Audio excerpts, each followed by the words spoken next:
Cuán agradecido estoy contigo, mi Dios, porque todo lo que viene de ti es bueno, Señor amado. Gracias por tu palabra que nos enseña a conocerte, porque conociéndote mejor te podemos amar mejor, porque amándote mejor te podemos obedecer mejor y servirte mejor. En el dulce nombre de tu Hijo amado te lo pido, Señor, que tú ungas mi boca con tu palabra. No permitas que yo diga tonterías, Señor, y mucho menos que adultere tu palabra. Te lo pido en el nombre tuyo. Amén. Bien, vamos a comenzar. Vamos a estar examinando el primer capítulo de Marcos, los versículos del 21 al 45. Gracias, José Marcos, por ese encargo, ¿sabes? Y vamos a ver, les voy a leer esta porción primera, y dice de la siguiente manera: y entraron en Capernaum y los días de reposo, entrando en la sinagoga, enseñaba, y se admiraban de su doctrina, porque les enseñaba como quien tiene autoridad y no como los escribas. Pero había en la sinagoga de ellos un hombre con espíritu inmundo, que dio voces diciendo: ¿Ah, qué tienes con nosotros, Jesús Nazareno? ¿Has venido para destruirnos? Sé quién eres, el Santo de Dios. Pero Jesús le reprendió diciendo: cállate y sal de él. Y el espíritu inmundo, sacudiéndole con violencia y clamando a gran voz, salió de él. Y todos se asombraron, de tal manera que discutían entre sí diciendo: ¿qué es esto? ¿Qué nueva doctrina es esta? Que con autoridad manda aún a los espíritus inmundos y le obedecen. Y muy pronto se difundió su fama por toda la provincia de Galilea. Amén. Vamos a comenzar. Dice en el versículo 21 que Jesús y sus discípulos entraron en Capernaum en el día de reposo. Para los judíos el día de reposo comenzaba el atardecer del viernes y se extendía hasta el atardecer del sábado. Cuando dice que entraron a Capernaum, Capernaum era una ciudad pequeña. El nombre significa la villa de Nahum. Una población en el tiempo de Cristo como de 1500 habitantes. Era un pueblo grande o una ciudad pequeña. Pero Cristo decidió, por inspiración divina, como todo lo que le decía, escoger a Capernaum como su centro de operaciones. Eso era su base de mando. De ahí él partía para su ministerio terrenal. Dice que entrando en la sinagoga significa reunir juntos. Es el significado de la palabra. Y la Biblia nos dice que en el tiempo de Cristo, donde hubieran 10 hombres judíos o más, ya se podía establecer una sinagoga. Entonces era el lugar donde se iba a enseñar y a escuchar enseñanza acerca de la palabra de Dios. Y a eso fue Cristo, a enseñar. Imagínense, el Dios de la tierra, hecho Dios, hecho hombre, ese Dios hecho hombre, que viniera aquí a este salón a enseñarnos acerca de su palabra. Qué privilegio tan grande. Y dice que entrando a la sinagoga enseñaba, versículo 22, y se admiraban de su doctrina. ¿Cómo no se van a admirar de su doctrina? Si era el Dios de la palabra, el verbo hecho hombre, que venía a traerles instrucción directa del cielo. Claro que tenían que admirarse de su palabra. Y cómo no decir que les enseñaba como quien tiene autoridad. Tenía la autoridad de ser Dios en la tierra. Y no como los escribas. Lo que nosotros le debemos a los escribas es que preservaron el Antiguo Testamento. Preservaron, ellos copiaban palabra por palabra, letra por letra, espacio por espacio, contándolo, para que hubiera fidelidad total y absoluta de ese texto sagrado. Le debemos eso. Lo que no le debemos y no le perdonamos es que hayan impuesto sobre el pueblo judío doctrinas de hombres como si fueran mandatos divinos y le añadieron a la palabra de Dios. El pastor Penido nos dijo que en un momento dado habían como 600 y tantas leyes inventadas por ellos que le imponían esa carga espiritual al pueblo de Dios. Eso no se lo perdonamos, ¿verdad? Entonces enseñaba como quien tiene autoridad y no como los escribas. Los escribas en aquel tiempo lo que hacían era lo siguiente. Como decía el rabino Gamaliel, y citaban así como por memoria, frase, palabra por palabra, lo que Gamaliel había enseñado. O lo que decía el rabino Aliel, otro famoso maestro de la palabra. y lo decían de memoria así. Conocían la letra de la ley, pero no conocían el espíritu de la ley. El espíritu de la ley todavía no había transformado sus vidas. Entonces era como escuchar una grabadora, como si aquí una grabadora. Y por eso es que no tenían autoridad. Ni siquiera Pablo, cuando era fariseo, tenía autoridad en su palabra, porque lo que hacía era repetir enseñanza.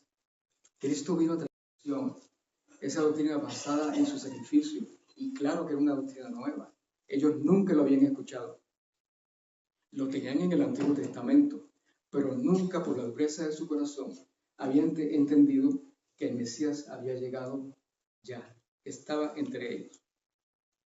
Y vean lo que dice en el versículo 23. Pero había en la sinagoga de ellos un hombre con espíritu inmundo.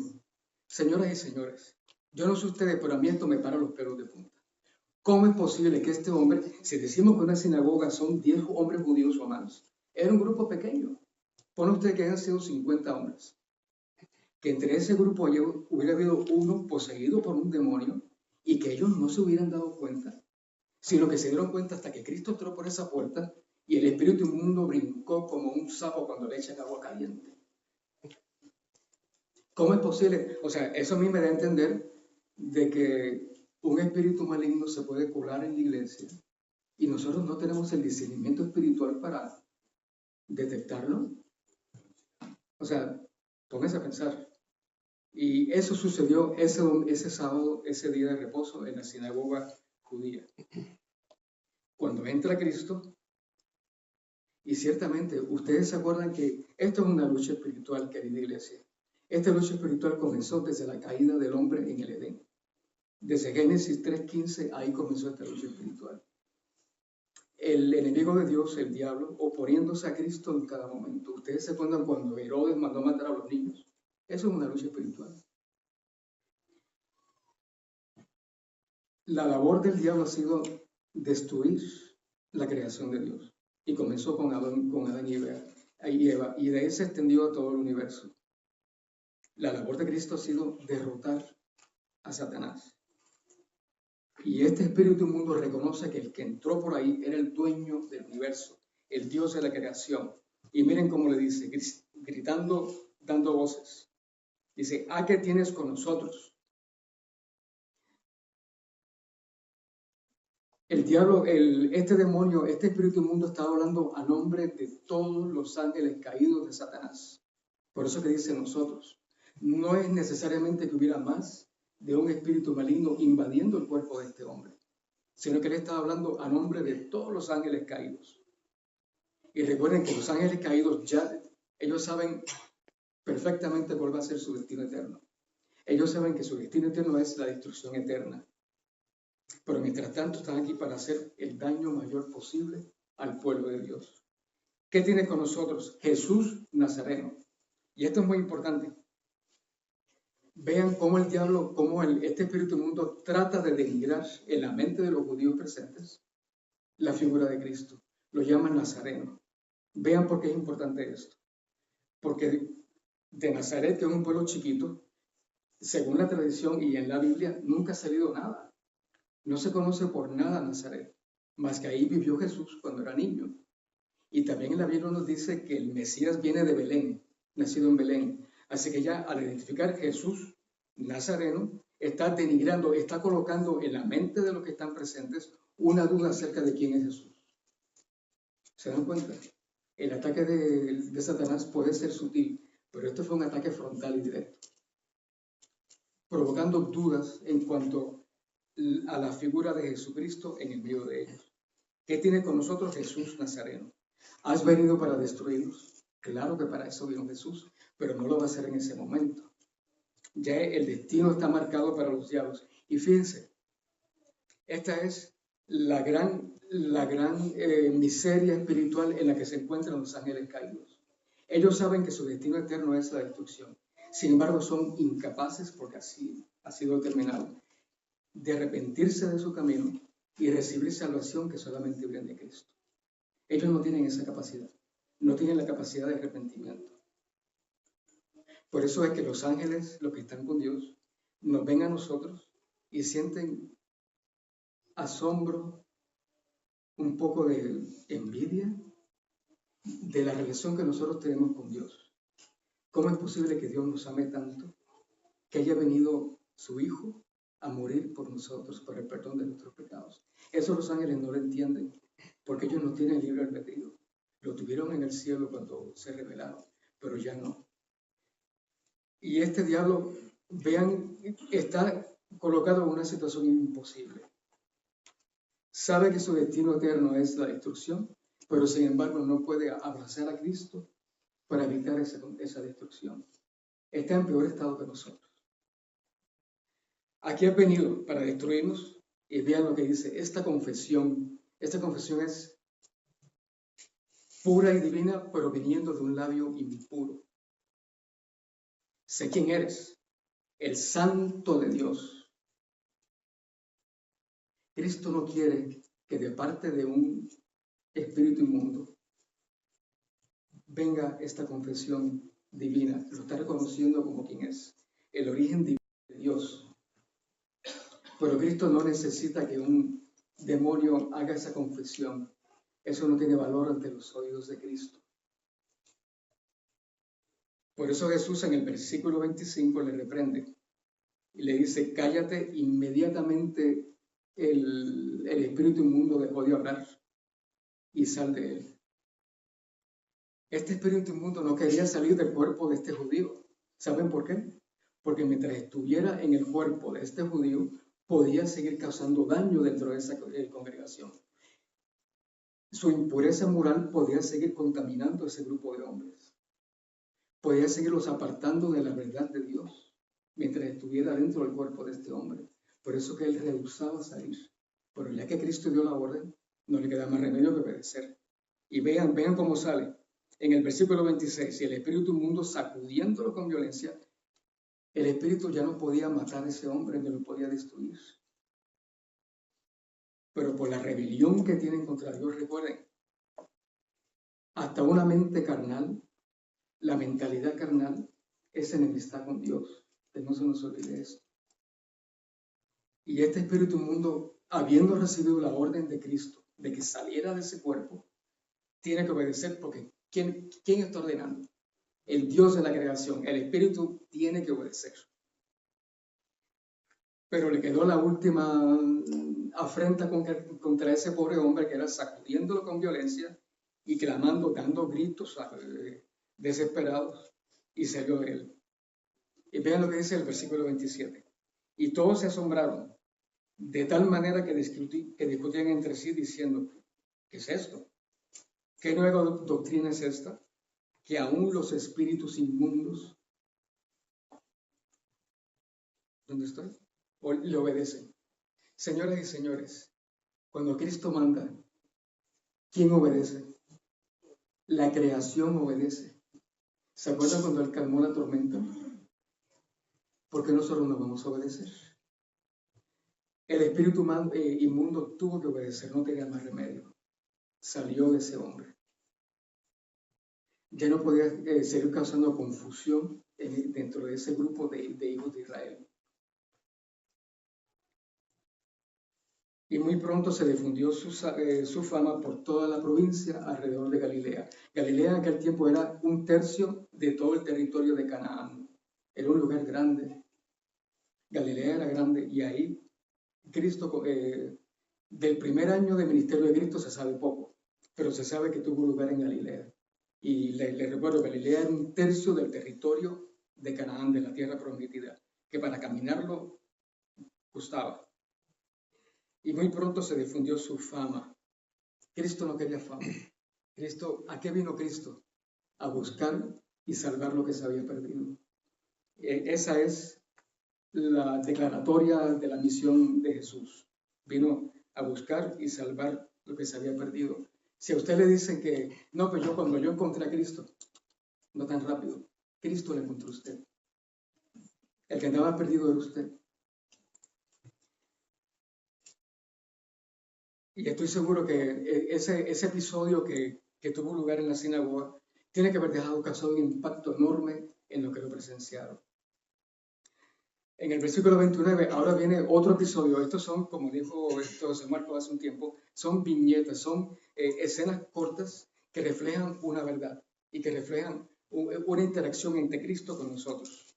Aquí vimos como en la primera viñeta, vemos esa liberación demoníaca de un hombre.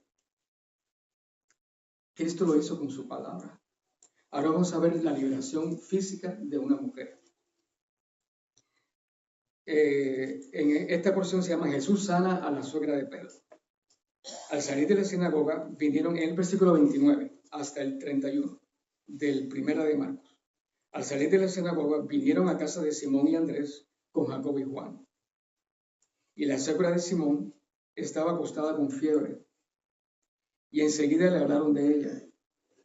Entonces él se acercó y la tomó de la mano y la levantó e inmediatamente le dejó la fiebre y ella le servía. ¿Qué está pasando? Acuérdense, señoras y señores, acaba de ocurrir dentro de esa sinagoga un episodio sobrenatural.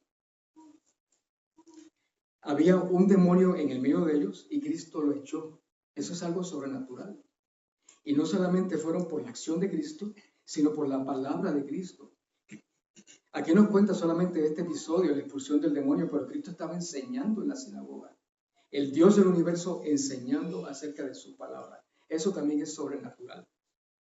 Y sin embargo, al salir de la iglesia el sábado, viene Pedro y dice, bueno, ¿y qué Jesús? ¿Qué vas a hacer? Te invito a mi casa a comer. Ah, bueno, vamos. Y ahí está Simón, Pedro, Andrés, con Jacobo y Juan, los dos padres de hermanos. Cuando llegan a la casa de Simón, acuérdense, Andrés y Pedro se habían mudado para Capernaum. Era un pueblo pesquero un poco más grande, había más posibilidad de progresar. Y seguramente Pedro, pues es un pescador, no es un comerciante, ¿no? ¿Qué se come en la casa de un pescador? ¿Verdad? Entonces fue a comer pescado. Y cuando llegan ahí, se encuentran con que la mamá de la esposa de Pedro, es decir, la suegra de Pedro, estaba enferma. Antes de continuar, les quiero agradecer a nombre de la familia de Clara el amor y el cuidado, la atención que tuvieron con ellos, por todas las oraciones y por esa atención que le pusieron a ese momento que ellos están pasando. Gracias por sus oraciones, fueron recibidas, puesto que todo transcurrió de acuerdo a la voluntad del Señor. Muchas gracias. Y hablando de esta suegra, estaba acostada con fiebre. Y esto no era un catarro, señoras y señores. En aquel tiempo, cuando uno caía con fiebre, era una infección severa, probablemente causa de muerte si no se atendía. Allá no habían antibióticos. Lo que había era vino tinto y aceite de oliva para curar. Eso era todo. Y llegando a la casa le dicen a este Jesús, mira Jesús, la mamá de Pedro está enferma. Jesús tuvo bien, o sea, recuerden que donde quiera que se presente el Señor es porque va a ocurrir algo bueno. Algo bueno tiene Él para nosotros donde quiera que se encuentre. Y Jesús tuvo bien ir con la suegra de Pedro, se le acercó, la tomó de la mano y la levantó. Pero vean las características de esta curación. Yo no sé ustedes, pero cuando a mí me da un catarro, me tomo un día para recuperarme. Me duelen los huesos, qué sé yo, me siento mal. Parezco un pollo regañado. Sin embargo, la suegra de Pedro inmediatamente se levantó completamente restaurada. ¿Y qué fue lo que hizo? Ministró a Jesús y los discípulos. Eso es lo que Jesús quiere para nosotros. Cuando Jesús obra en nuestra vida y logra restaurarnos, ya sea espiritual, físicamente, materialmente, Él lo hace con el propósito de que le sirvamos. No es para que la suegra de Pedro se quede sentada en su cama viendo telenovela. Ella se levantó a servirle al Señor. Qué bonito, ¿verdad? No solamente Él la curó, sino que la fortaleció. Le dio los medios físicos para que ella pudiera llevar a cabo la obra que Cristo le puso en su corazón. Eso es bonito. Y eso también es sobrenatural. Ese tipo de curación solamente la realiza el Señor. Por eso es que esas grandes campañas que se hacen aquí de curación y en todas partes del mundo, que dice que tal o cual conocido evangelista va a estar sanando ese día en el pueblo, y usted ve las muletas volando por el cielo. Señoras y señores, mucho cuidado con eso. Eso ya no ocurre. Igual que como en el pasaje anterior con el espíritu inmundo, ¿cuántos profetas y maestros falsos hay por el mundo que están poseídos por un espíritu de Satanás, que lo que están haciendo es causando confusión y desengaño dentro del pueblo de Dios? Mucho cuidado. Sin embargo, la sanación de Dios es completa, es total.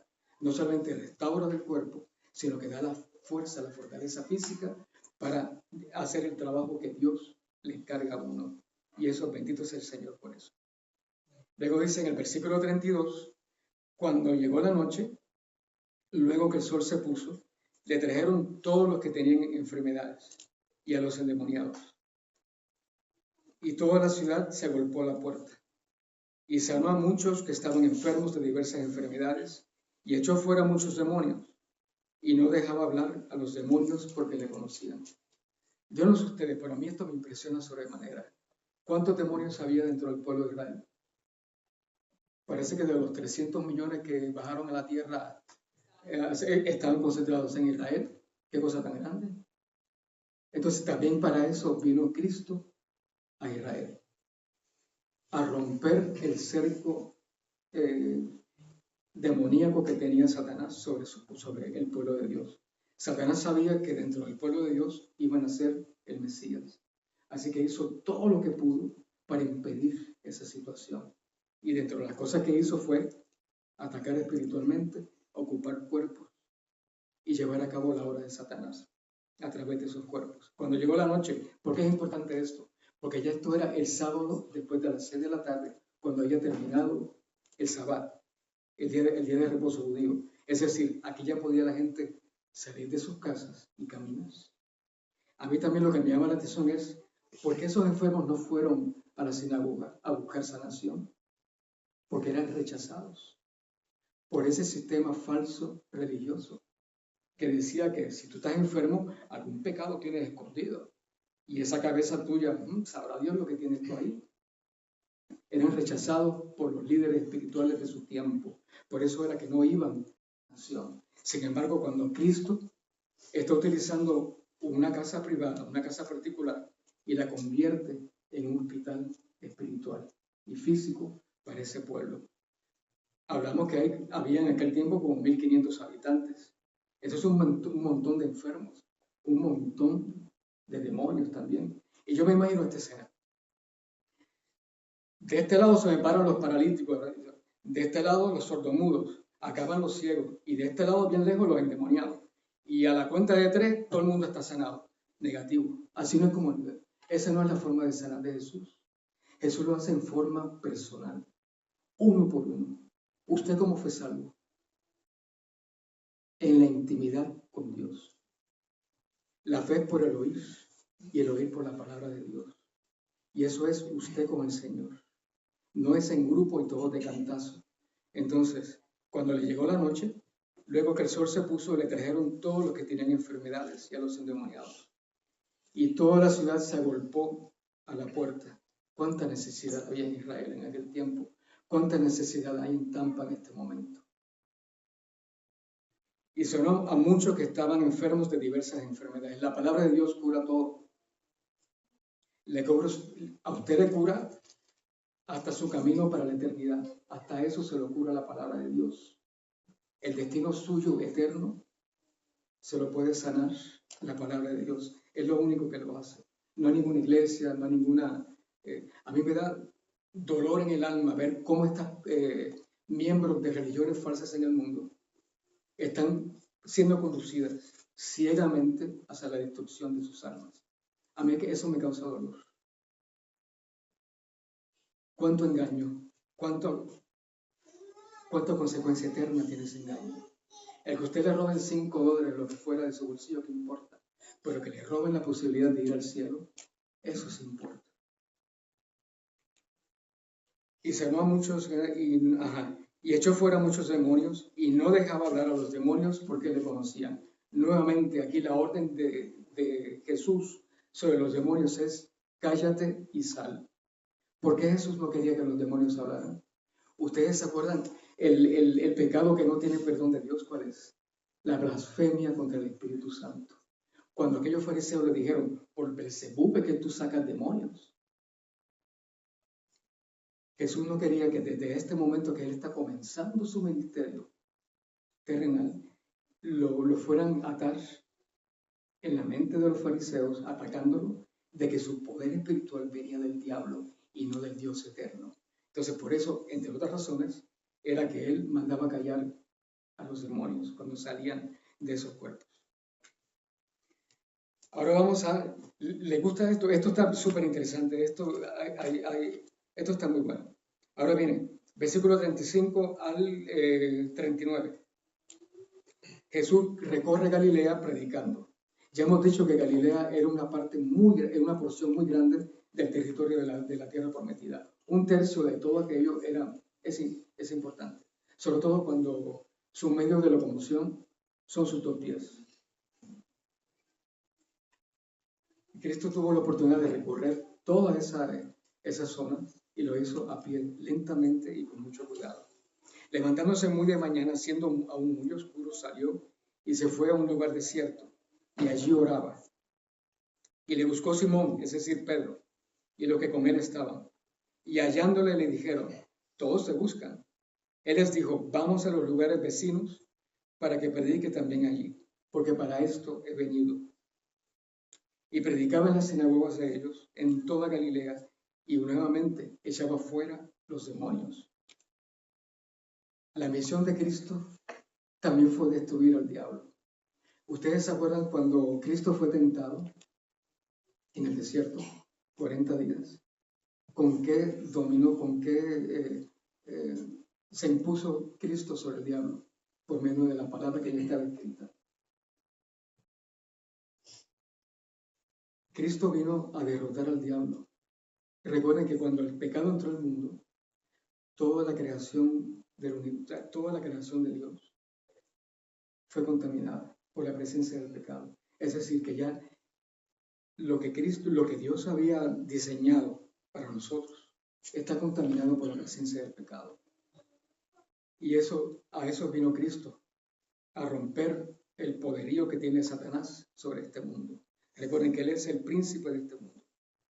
Claro, porque Dios se lo ha permitido, no porque tenga más poder que Dios.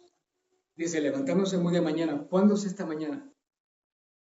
Si Él salió el sábado de la sinagoga, esta es la mañana del domingo. ¿Qué día es hoy? Domingo. Ah, qué bien. Entonces, ¿qué hace Cristo los domingos? Recuerden que el domingo, el primer día de la semana, Cristo lo va a santificar con su resurrección más adelante. Él está comenzando su ministerio terrenal, pero lo va a terminar más adelante, y entre las cosas que hace terminando es santificando el primer día de la semana. Bendito sea el Señor. Levantándose muy de mañana, siendo muy oscuro, salió y se fue a un lugar desierto y allí oraba. ¿Ustedes se acuerdan de lo que dice la Biblia acerca de la oración en secreto? Ese cuarto secreto de oración, que Dios, que todo lo oye, y de acuerdo a su voluntad, Él va a bendecir esa oración en público. ¿Ustedes se acuerdan de eso, que eso dice la palabra del Señor? Y Jesús, siendo Dios, Él recibe oración, pero aquí, siendo hombre, Él le ora en secreto a su Padre Celestial. Si esto no es un ejemplo de nuestra vida de oración, yo no sé lo que es. Esto está hecho para nosotros. Marcos es el evangelio que está escrito para gentiles que no conocen la vida judía, no conocen las tradiciones ni conocen la religión judía. O sea, que está hecho para gente como nosotros, para que nosotros podamos entender la figura de Cristo como siervo de Dios, no como siervo de los hombres, o sea, como siervo de Dios. Y esto es lo que estamos viendo. Está Cristo en oración secreta, comunicándose con su Padre. Bendito sea el Señor. No dejemos de serlo. Y le buscó Simón, es decir, Pedro, y los que con él estaban. Este Pedro aquí está demostrando por primera vez en los evangelios su calidad de líder de ese grupo de de discípulos. ¿Quién está liderando? Pedro. Y ese es el primer capítulo de Marcos. Sabrá Dios todo lo que va a hacer Pedro más adelante, como líder de ese grupo, ¿verdad? Pero aquí lo vemos. Él va y le dice, todos te buscan. Y él, miren lo que contesta Jesús. Vamos a los lugares vecinos para que predique también allí, porque para esto he venido. ¿A qué vino Cristo? A buscar y salvar lo que se había perdido. ¿Se acuerdan de las 99 ovejas que estaban seguras en el corral? Faltaba una que estaba tirada en un barranco. ¿Qué hizo Jesús? ¿Qué hizo el pastor? Fue y con el cayado sacó del abismo a esa oveja que se había perdido. Eso fue lo que hizo Cristo con nosotros. Para eso he venido, para llevar palabra de redención al pueblo de Dios. Él tenía que predicar esa palabra nueva de Dios, ese evangelio de redención, para rescatarnos del poder del pecado. Para eso vino Cristo a estar con nosotros, Emmanuel, Dios con nosotros. Y predicaba en las sinagogas de ellos en toda Galilea y echaba fuera los demonios. Como ya comentamos, será que el ataque espiritual sobre el pueblo de Dios, sobre Israel, era tremendo.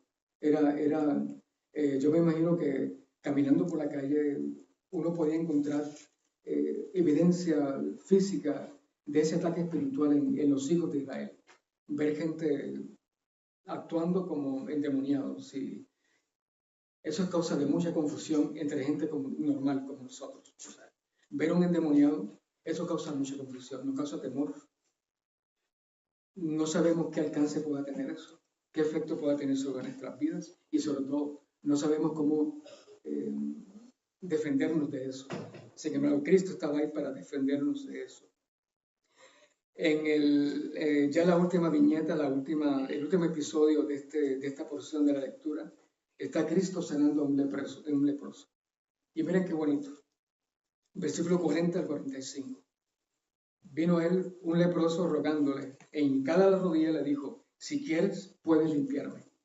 Y Jesús, teniendo misericordia de él, extendió la mano y le tocó. Y le dijo, quiero, sé limpio. Y así que él hubo hablado, al instante la lepra se fue de aquel y quedó limpio. Entonces le encargó rigurosamente y le despidió luego.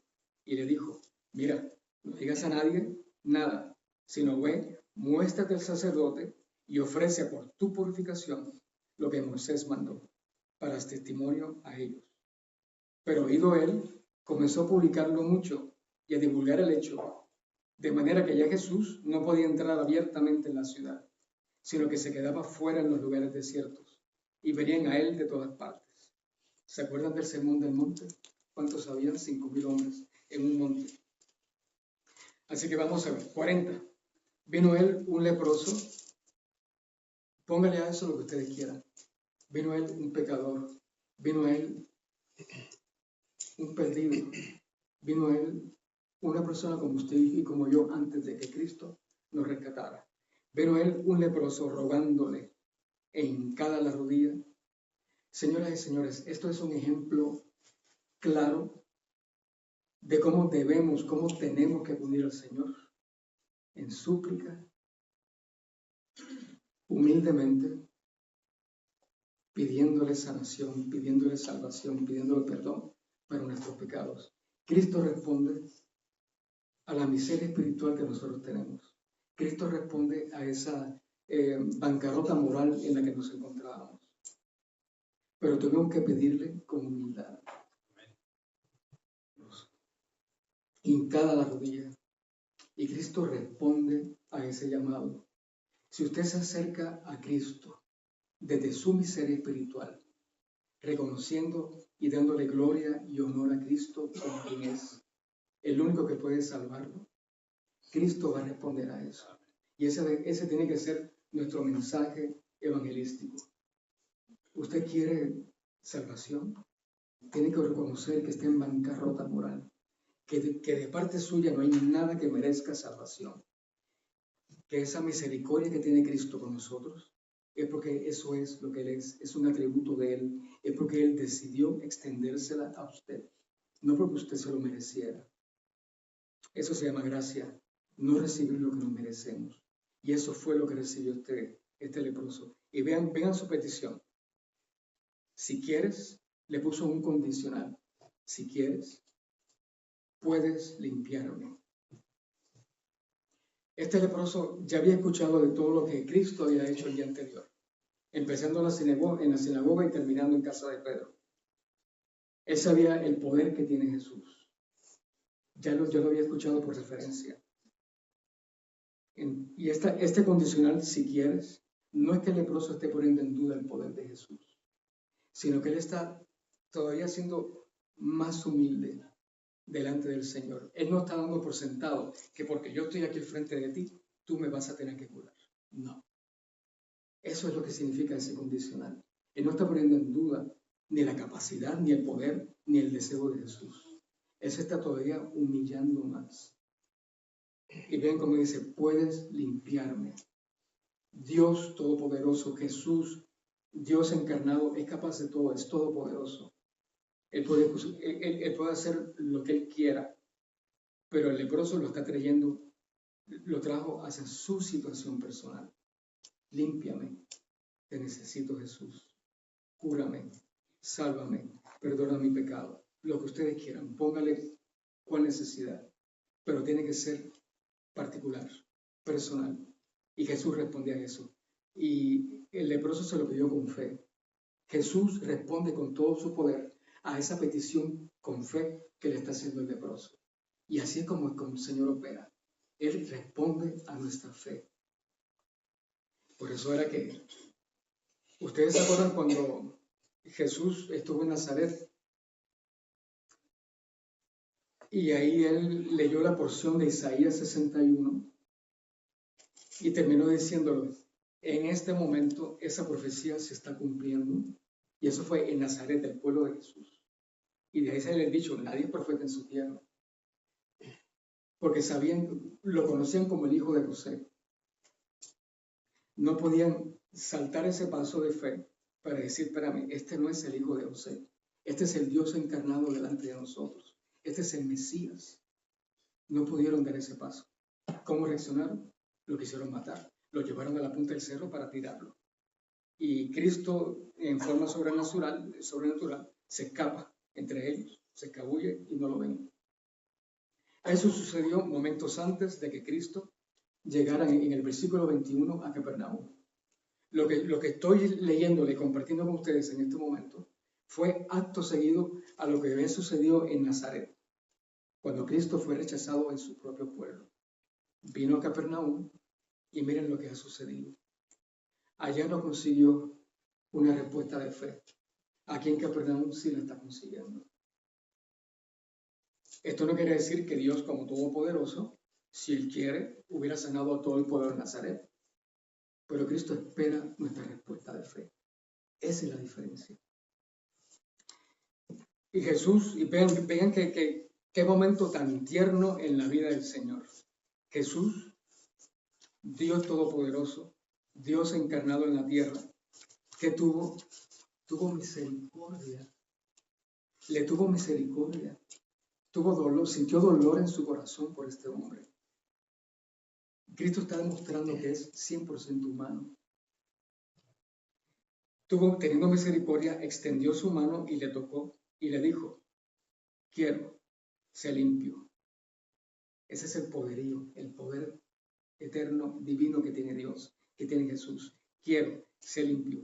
Y así que él hubo hablado, al instante la lepra se fue de aquel y quedó limpio. ¿Qué nos dice también la palabra de Dios en otra porción? Ausente del cuerpo, presente con el Señor. Así de instantáneo es el poder de Dios. No necesita meses de conversión. Ausente del cuerpo, presente con el Señor. Quiero limpiarte, ya eres limpio. Al instante se fue toda señal de lepra en la piel de ese hombre y quedó limpio.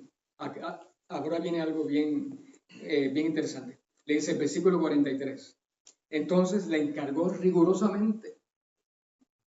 Si Jesús tiene la autoridad para sacar demonios y le está mandando que no hable, que no cuente lo que pasó, sino que hasta que haya ido a la sinagoga y él haya hecho el proceso de purificación con el templo, entonces sí puede hablar.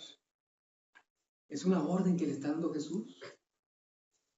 Sin embargo, este hombre, ¿qué hace? Claro, dentro de esto, Dios mío, finalmente me puedo ver las uñas, mi nariz, qué sé yo.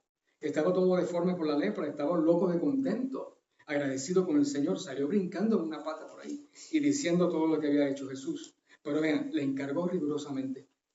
¿A quién también le encargó rigurosamente Jesús? Después de una sanación espiritual.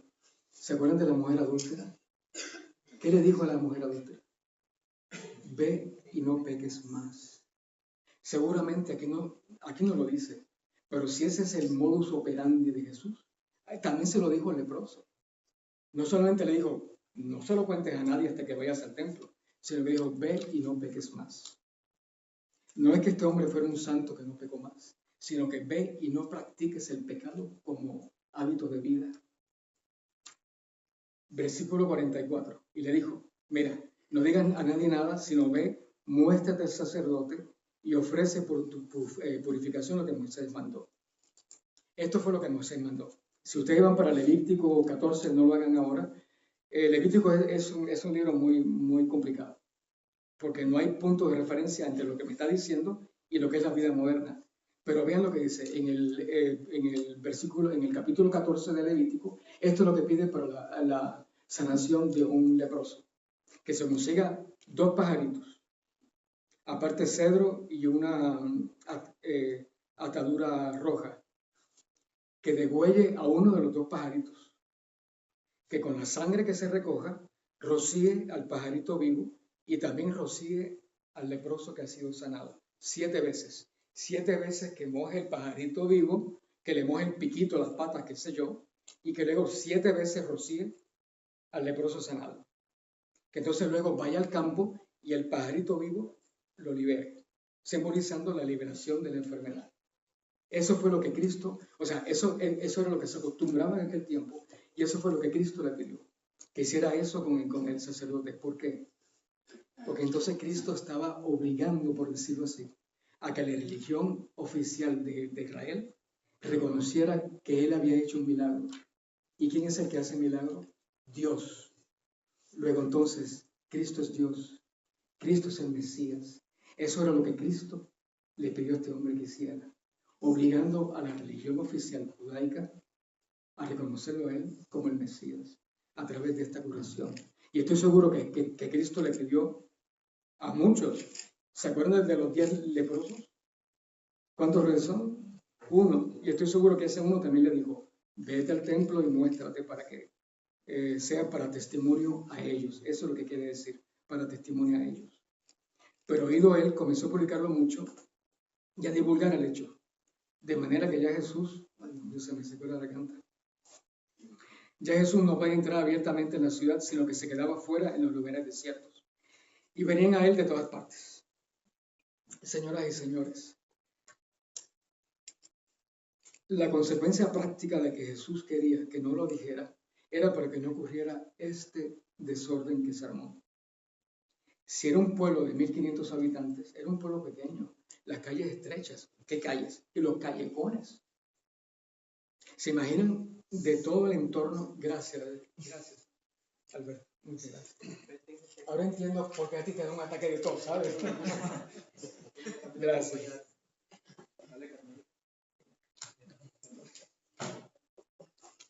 Con esto tengo gracias.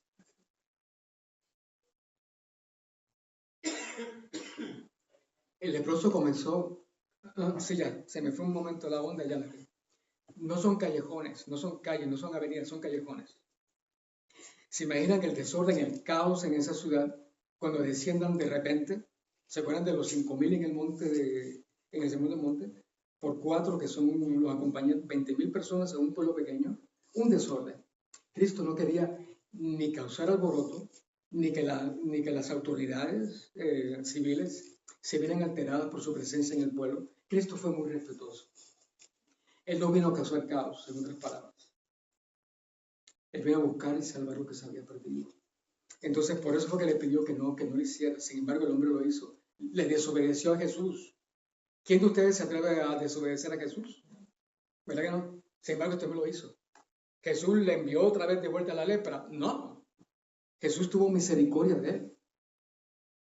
No lo va a castigar de nuevo. Sin embargo, vean la consecuencia bondadosa, si ustedes quieren, de que este hombre haya desobedecido a Jesús. Ustedes recuerdan cuando después de la resurrección y ascensión de Jesús al cielo, ¿quién quedó entre nosotros? El Espíritu Santo, ¿verdad? ¿Dónde vive el Espíritu Santo? En nosotros. Ya no hay Tampa, y usted quisiera verlo. 50,000 personas alrededor de él para acercarse. Ya no es necesario. Ya está Dios entre nosotros.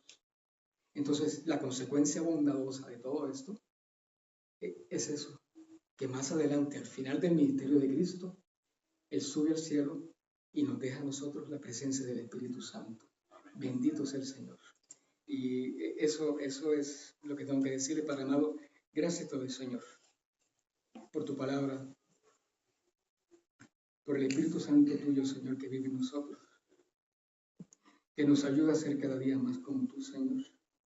Ayúdanos a ser obedientes. Ayúdanos, Padre amado, porque sin ti no podemos en ese empeño.